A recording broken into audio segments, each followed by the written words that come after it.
ये कहानी है जब मेल ईगो हर्ट नहीं होता वो वॉर छेड़ देता है। एक साइड खड़ी है दुनिया की सबसे exclusive $1 billion hyper car company Bugatti, एक ऐसी कंपनी जो हर साल लिमिटेड कार्स बनाती है जिनकी फैक्ट्री में एंट्री लेना भी लॉटरी जीतने जैसा है, जहां एक बोल्ट टाइट करने के भी लाखों रुपए चार्ज किए जाते हैं। और दूसरी साइड एक normal garage, concrete floor, basic tools, ना $1 बिलियन कैलिब्रेशन रिग्स, ना इनक्रिप्टेड फैक्ट्री लैपटॉप्स, बस एक बंदा, एक कैमरा और एक लाइन, इम्पॉसिबल, वॉच मी। स्टोरी शुरू होती है 24 साल के एलेक्स गोंजालेस से, जिसे फैंस FX एलेक्सी के नाम से भी जानते हैं। पहले डंकिन डोनट्स में काम करने वाला ये लड़का अब सक्सेसफुल फॉरेक्स ट्रेडर है, जिसके पैसों की कहानी बिल्कुल फेरी टेल जैसी लगती है। सिर्फ $100 से स्टार्ट करने का क्लेम करता है और आज रिपोर्टेडली लगभग $50 मिलियन की नेटवर्थ तक पहुंच चुका है। उसकी गैराज में लैम्बोर्गिनीज, मैक्लेरन्स, रोल्स रॉयस और एक बेबी पिंक बुगाटी भी शामिल है। जब एलेक्स ने पहली बार अपनी बुगाटी शिरोन पुर स्पोर्ट दिखाई, इंटरनेट में हलचल मच गई थी। ये एक लिमिटेड एडिशन हाइपर कार है, सिर्फ 60 यूनिट्स में से एक। इसमें लगभग 1480 हॉर्स पावर का W16 इंजन लगा है। ये कार उसके लिए सिर्फ एक व्हीकल नहीं थी, ये उसकी आइडेंटिटी थी। लेकिन किस्मत में कुछ और ही लिखा था। एक मेगा कार प्रैंक वीडियो के चक्कर में ये हाइपर कार खुद डेंजर में पड़ गई। June 2025, location Miami, rainy road, powerful rare wheel hypercar. Alex की purple Bugatti Chiron pur sport अचानक कंट्रोल खो बैठी। फ्रंट एंड हेवी डैमेज हुआ। जैसे ही कार टकराई, एयरबैग्स डिप्लॉय हो गए, कार्बन फाइबर नोज टूट गई, रेडिएटर्स डैमेज हो गए। $6 बिलियन की हाइपर कार रोड साइड पर एक कबाड़ा बन चुकी थी। इंश्योरेंस कंपनी ने इंस्पेक्ट किया और डायरेक्ट बोला ये कार टोटल लॉस है। लग्जरी वेबसाइट्स ने भी लिखा कि फ्रंट एंड ने जबरदस्त इंपैक्ट लिया, एयरबैग्स डिप्लॉय हो गए। इंश्योरेंस ने कार को राइट ऑफ कर दिया। मतलब सिंपल था, रिपेयर नहीं, सीधा सेल।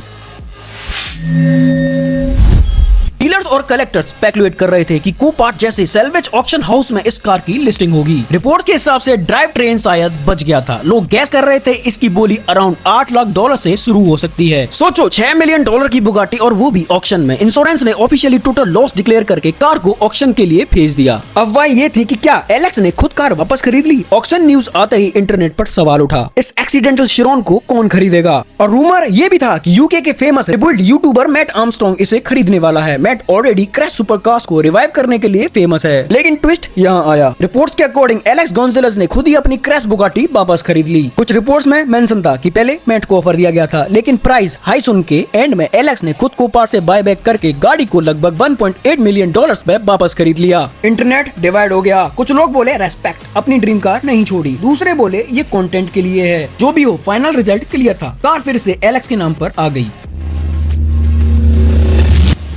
यूके में बैठा यूट्यूबर मैट आर्मस्ट्रांग इस स्टोरी में ऑफिशियली एंटर करता है। मैट पहले भी क्रैश फरारीज, लैम्बोर्गिनीज और मैक्लेरन रिबुल्ड कर चुका है। उसने बताया कि उसे कॉल आया, मियामी में एक क्रैश $6 मिलियन की बुगाटी है। मैट ने लंदन से फ्लाइट ली और मियामी पहुंच गया। वहां उसने कार इंस्पेक्ट की। सरफेस डैमेज से ज्यादा सीरियस चीजें सामने आई। Carbon monocoque questionable, gearbox housing में possible cracks, front crash structure destroy. Matt ने डिक्लेयर किया अगर रिपेयर पॉसिबल है तो हम करेंगे। चैलेंज एक्सेप्ट हो चुका था। अब बड़ा सवाल, शिरोन की रिपेयर इतनी मुश्किल क्यों। बुगाटी शिरोन कोई नॉर्मल कार नहीं है। इसमें कार्बन फाइबर मोनोक्यू है, सिंगल पीस स्ट्रक्चरल ट्यूब। अगर ये डैमेज हो जाए तो रिपेयर नहीं रिप्लेसमेंट होता है, और ये काम $1 मिलियन का है। Gearbox ultra high torque handle करता है। इंजन W16 क्वाड टर्बो है। हर इलेक्ट्रॉनिक सिस्टम इनकरप्टेड और इंटरकनेक्टेड है। मैट रिमेक ने खुद कहा है कि अगर गियरबॉक्स का कार्बन फाइबर मोनोक्यू डैमेज हुआ है तो उन्हें 3D प्रिंट नहीं किया जा सकता। उन्होंने वार्निंग दी, गाड़ी को फैक्ट्री के बाहर रिपेयर करना सेफ्टी रिस्क क्रिएट कर सकता है। 400 किलोमीटर/आवर कैपेबल हाइपर कार में साइड टेस्ट मिस अलाइनमेंट भी डेंजरस हो सकता है। कंपनी का ऑफिशियल स्टेटमेंट था, बुगाटी सिर्फ ऑथराइज्ड सर्विस सेंटर में ही रिपेयर होनी चाहिए।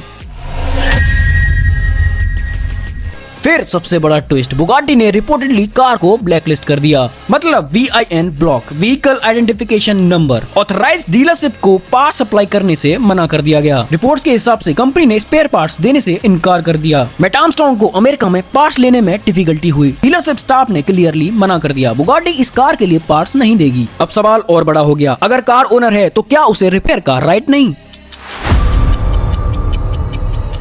फ्रस्ट्रेटेड होकर एलेक्स ने इंस्टाग्राम पर पोस्ट किया, बुगाटी तुम्हारे पास 24 घंटे हैं कार को अनब्लैकलिस्ट करने के लिए, वरना हम पार्ट्स 3D प्रिंट करेंगे। ये डायरेक्ट चैलेंज था। इंटरनेट एक्सप्लोड हो गया। राइट टू रिपेयर सपोर्टर्स बोले ओनर्स का राइट है, ब्रांड सपोर्टर्स बोले सेफ्टी फर्स्ट। फिर अनएक्सपेक्टेड मूव हुआ। बुगाटी रिमेक के CEO मैट रिमेक ने पर्सनली एलेक्स को DM किया। उन्होंने क्लैरिफाई किया ये बुगाटी है, गियर बॉक्स और कार्बन मोनोक्यू 3D प्रिंट नहीं हो सकते। लाइट और बॉडी पैनल्स भी सिंपल नहीं है। उन्होंने कहा कि अगर स्ट्रक्चरल पार्ट्स ठीक हैं तो रिपेयर कॉस्ट उतनी हाई नहीं होगी जितना सोशल मीडिया पर बोला जा रहा है। उन्होंने ऑफर दिया फैक्ट्री लेवल पर हेल्प पॉसिबल है। रिपोर्ट के हिसाब से बाद में ब्लैक लिस्टिंग रिकंसिडर्ड हुई और डिस्कशन स्टार्ट हुई। रेडिट थ्रेड्स एक्सप्लोड हो गए। कुछ लोग बोल रहे मैट अफोर्ड नहीं कर पाया इसलिए एलेक्स ने खुद खरीद ली। कुछ एलेक्स को पब्लिसिटी सीकर कह रहे थे, कुछ बुगाटी को एरोगेंट ब्रांड कह रहे थे। यूट्यूब कमेंट्स में हैवी डिबेट चल रही थी। कार इन्फ्लुएंसर्स ने वीडियोस बनाए, टॉपिक शिफ्ट हो गया right to repair versus manufacturer control. Mate Rimac का पब्लिक स्टेटमेंट। जनवरी 2026 में मैट रिमेक ने सोशल मीडिया वीडियो में क्लेरिफाई किया एक्सपेंसिव पार्ट्स के नंबर एक्स्ट्रा रेट किए जा रहे हैं। उन्होंने कहा हेडलाइट्स $1,50,000 की नहीं बल्कि अराउंड $50,000 के आसपास होती है। उन्होंने रिपीट किया 3D प्रिंटिंग से क्रिटिकल बुगाटी पार्ट्स बनाना रियलिस्टिक सॉल्यूशन नहीं। उन्होंने सेफ्टी को प्राइमरी कंसर्न बताया। और यहाँ से स्टोरी एक और लेवल ऊपर चली जाती है, क्योंकि जब मैट ने बुगाटी को डिटेल में खोलना स्टार्ट किया तो सिर्फ क्रैश डैमेज ही सामने नहीं आया बल्कि कुछ ऐसी चीजें सामने आई जिन्होंने इंटरनेट को हिला दिया। सबसे पहला शॉक था स्टार्टर मोटर। इतनी महंगी हाइपर कार 40-50 करोड़ की बुगाटी शिरोन और उसका स्टार्टर मोटर निकला वॉल्क्सवैगन फाइटन का। हाँ, सेम वॉल्क्सवैगन ग्रुप का पार्ट। अब टेक्निकली इसमें कोई गलत बात नहीं है, बुगाटी पहले वॉल्क्सवैगन ग्रुप का ही हिस्सा थी। ऑटो इंडस्ट्री में पार्ट शेयरिंग करना कॉमन चीज है, लेकिन जब आप एक कार को इस लेवल पर पोजीशन करते हो, ultimate engineering, masterpiece, divine machine, exclusive beyond imagination, तो पब्लिक को एक्सपेक्टेशन होती है कि हर नट बोल्ट यूनिक होगा। और यहीं से डिस्कशन स्टार्ट हुआ। लोग बोलने लगे करोड़ देकर भी वॉल्क्सवैगन का पार्ट मिल रहा है। फिर आया दूसरा शॉक, एयरबैग्स। मैट ने जब स्टीयरिंग व्हील का एयरबैग निकाला तो उसका पार्ट नंबर चेक किया तो same unit Aston Martin DB11 में वही यूज होता है और पैसेंजर साइड वाले एयरबैग ऑडी A3 वाले सिस्टम से सिमिलर। फिर से क्लियर कर देता हूँ, ये इलीगल या गलत नहीं है। मेजर सप्लायर्स कंपनी को सेम सेफ्टी कंपोनेंट्स प्रोवाइड करते हैं, लेकिन सवाल यहाँ सेफ्टी का नहीं था, सवाल परसेप्शन का था।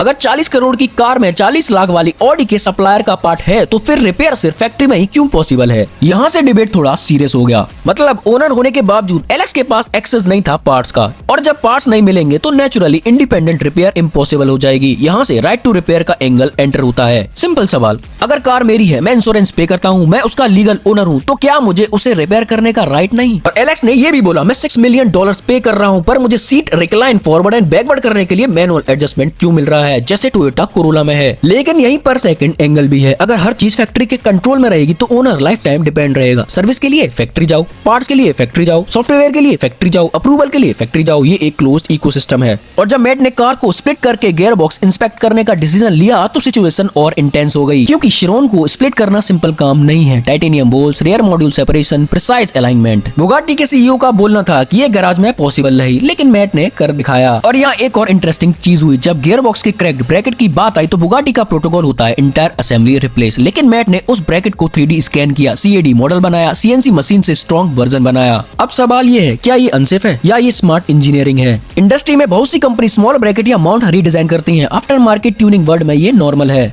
लेकिन हाइपरकार वर्ल्ड में ये ऑलमोस्ट पहली बार होने वाला है और शायद इसीलिए ये रिबिल्ड इतना बड़ा इशू बन गया है। अगर ये रिबिल्ड सक्सेसफुल होती है, अगर कार सेफ्टी रोड पर वापस आती है, तो फ्यूचर में कोई भी हाइपरकार ओनर सिर्फ मैन्युफैक्चर के डर से चुप नहीं बैठेगा। बुगाटी अपनी रेपुटेशन प्रोटेक्ट कर रही है, मैट अपनी कैपेबिलिटी प्रूव कर रहा है, एलेक्स अपना ओनरशिप राइट असिस्ट कर रहा है और दुनिया देख रही है। क्या ये गैराज एक्सपेरिमेंट हाइपरकार इंडस्ट्री का डायरेक्शन बदलेगा या फिर ये केस प्रूव करेगा कि कुछ चीजें सिर्फ फैक्ट्री के लिए ही बनी होती हैं? अभी आंसर क्लियर नहीं है, लेकिन एक बात क्लियर है, ये रिबिल्ड मैकेनिकल से ज्यादा साइकोलॉजिकल बैटल बन चुकी है। और जब ईगो, इंजीनियरिंग और इंटरनेट एक साथ आ जाते हैं तो स्टोरी सिंपल नहीं रहती, ये मूवमेंट बन जाती है। मैट आर्मस्ट्रांग ने कार कंप्लीटली डिसेंबल कर दी, इंजन रिमूव किया, ब्रोकन ब्रैकेट को 3D स्कैन करके CAD मॉडल बनाया, CNC मशीनिंग से नया पार्ट्स क्रिएट किया, कस्टम एग्जॉस्ट सिस्टम बनाया, Audi A3 compatible airbag test किए, लेकिन कंपैटिबिलिटी कंफर्म नहीं। रिबिल्ड ऑनगोइंग है। मोनो की फाइनल कंडीशन अभी भी बिगेस्ट क्वेश्चन है। कार फुल्ली रेडी नहीं है, फुल्ली डेड भी नहीं।